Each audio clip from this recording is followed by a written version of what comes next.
Hello, everyone. I want to make a short sermon video if I can. I'm going to be reading one verse in 1 Corinthians 12:31. I think it's the only verse I'm going to read. I might read a few more, but start off with that in the King James Version of the Bible, which says, "But covet earnestly the best gifts, and yet I show unto you a more excellent way." That's what I want to be talking to you about, is the more excellent way. Uh, my sermon today, the text is uh, ordinary versus extraordinary or extraordinary. I've been doing the verses series right now, and I want to do this one. Let me read this other, and then we'll go on. It's Romans 12:1 and 2. In the King James Version of the Bible, I beseech you, therefore, brethren, by the mercies of God, that you present your bodies a living sacrifice, holy and acceptable unto God, which is your reasonable service. And be not conformed to this world, but be you transformed by the renewing of your mind, that you may prove what is that good and acceptable and perfect will of God. A more excellent way, extraordinary, ordinary. Uh, the more excellent way. I've relayed this to you before, told you about this, but my brother was in the hospital, and me and his wife uh, was sitting there. I think there had been other people there in the waiting room, but at that point it was just me and her is all I remember. And she was telling me she was assistant superintendent of Gwinnett County Schools in Georgia at that time, and she said that if you wanted to excel in their school system, they would help you. They would get you a tutor. They would whatever. If you was on a football team, and they had great football teams in athletics, was my understanding. She said that there would be somebody meet you in the weight room at 6:30 in the morning, whatever time you wanted to meet, because they wanted you to excel. God wants us to excel. There's more for us. He don't want us to settle for mediocre.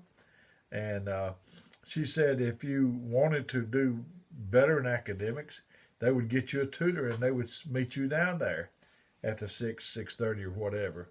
So if you want to do better and you tell God about it, He'll send you that more excellent way. Um,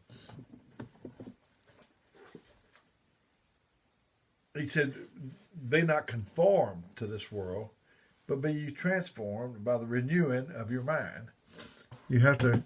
You can't go on with the mind you got. You got to get a new mind. Uh, you can't.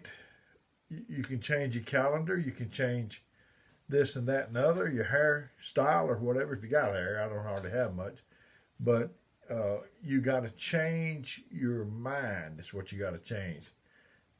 You see a caterpillar crawling on the ground, a little worm.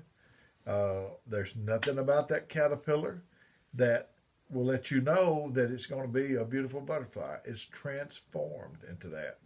I heard a story about, they take their little cocoons and they'll attach it on the underside of something. And it's a process that they're developing. And a man, he saw that. He saw that little butterfly on the inside of the cocoon, and it was struggling to get out. And he thought he'd help it. So he cut a little space there so it could get on out. Well, that was the wrong thing to do, because it hadn't, the fluids hadn't settled in, and it came out. It was warped around. It wasn't right. It needed that time of development. Transformed from ordinary to extraordinary. You can be transformed from ordinary to extraordinary. Uh, you have to work on it, but it can be done. Uh, Life is short. We're only allotted so much time in this thing to make our mark. So that's all the more reason to me for us to get focused. I hate I'm putting this book down, taking it back up, but anyway, um, we're only got a certain amount of time. It's like we used to have a fill in the blank, and it's like you taking this test, and the teacher's going to ring a bell when the time is up, and you have to turn your paper in. Whatever ones you haven't answered, you haven't answered. Life is full of these questions that needs answers. They're fill in the blank, and he's going to ring the bell. And I want to fill in all these blanks before the bell rings for me to go. So time is just tick, tick, tick, tick.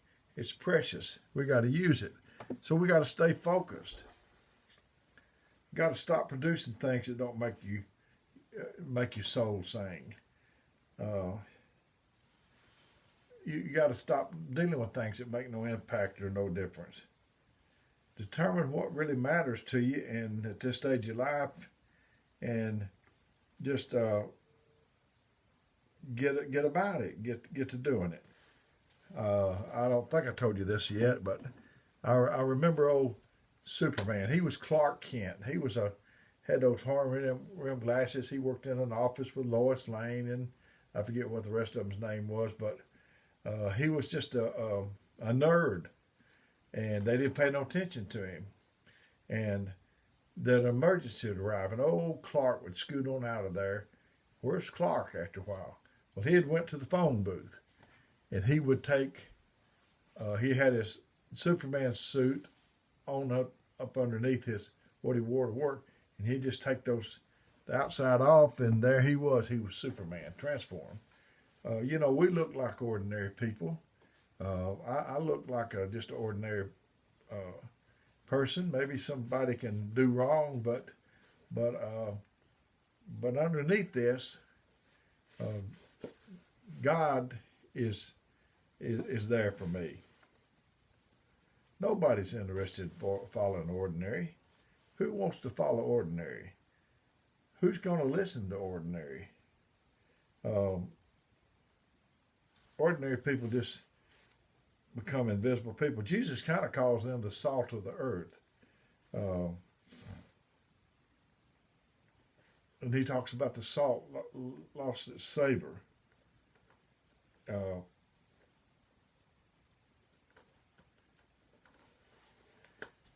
Ordinary, good is the enemy of great.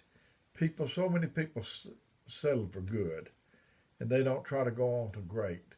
There's another level. Every level has a new devil, that's for sure. But there's another level up there. You just hadn't seen it yet. I know I've told you the story about my grandson, Grant Gaines. He was about 4 years old, I think 5. And he'd stay with me, and he was a rocket socket action type guy, and he'd wear me out. And I just wanted to sit down and ask him. I said, is there anything we can do we can just sit down? I didn't sit with him. He wanted action. And no. And I said, can we play school? I didn't know what we were going to do. I just thought if I could sit down and I'd make it up as we went, and it would be good. But I said, did you bring anything in that bag that your mother packed that we could just sit down? He said, Nintendo. I didn't know much about it, but I said, drag it out here. And 5 years old or whatever he was, he hooked that thing up to the TV, and he said, oh, I'm going to put it on 2 players. I said, fine. He said, I got 2 controllers. You go first. He said, just make him go this way. Just make him go this way. Just make him go this way. Just make him go this way. Just make him jump. And I said, okay, I didn't have it. It was Mario Brothers. I took this man down the road, and these monsters come and ate me. I was out of the game, but I was okay with it. And I just went over there and sat down. And he said, my turn. And I thought, man, this is what I've been waiting on. And he took that man. He went down that road. No monsters got him. The next thing I knew, he was on a motorboat. And then the next thing I knew, he was in an airplane. I never saw those screens. Brothers and sisters, friends out there are screens that we're not seeing. There's more screens than what we have seen so far. But the ordinary is not going to see those screens. There's good, better, and best. If you're too casual, you might become a casualty. Just okay is not okay. You saw the commercial about the surgeon, and they said the surgeon was okay, and he said, okay? The patient says, is he just okay? If you're a pilot and you're good at takeoffs, but you're not too good at landings, That's not okay. We want people that's excellent. That's what I want. That's what you want. That's what we deserve.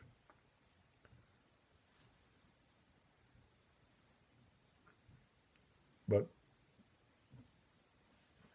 you could be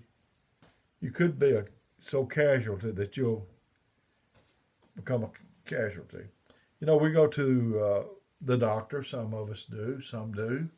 And when we do, uh, he'll give us a prescription that's going to make us better. And my theory is, if we're going to go to him, we need to do what he says as much as we can. So uh, you need to do what the Bible says. It's the prescription. He's got the prescription. It's like a recipe. My wife, she makes the best cornbread. I'm telling you, I hate to brag too much on her, but she's good. Best cook I've ever seen. And when she dies, a lot of people like her chocolate cake and other things she makes, but I don't know what she puts in the thing. And when she dies, that's going to die with it. But when she mixes that up, if she does it the same every time, it's the same results. There's a recipe for this. You have to have extra effort. Uh, Too many people is settling. All the settlers that there are out there. They have a lawsuit. They're going to sue for $1 million. And the other side says, well, would you consider $500,000? And no, I'll take 750,000 or whatever. They keep going back and forth. And finally, the man that wanted $1 million, he may settle for $550,000 or something like that. So you got to. We've done a lot of that settling. There's things out there for us, and the great things of God, they don't go on sale in the bargain basement. They cost the full price every time. As a matter of fact, you have to have extra effort to get to them. Not just extra. You got to be extraordinary, and you got to have extra effort. The cemetery, I've told you before, is the richest place that I know of. It's richer than Fort Knox. It's richer than the gold mines. Because in the cemetery, there's people that had talents that we'll never see. Songs that was beautiful that we never heard sung. Sermons that they could preach and we never heard them. And they just sold themselves short. They just settled. So I'm trying to get you not to settle. This is our birthright. Don't be like Esau and sell your birthright.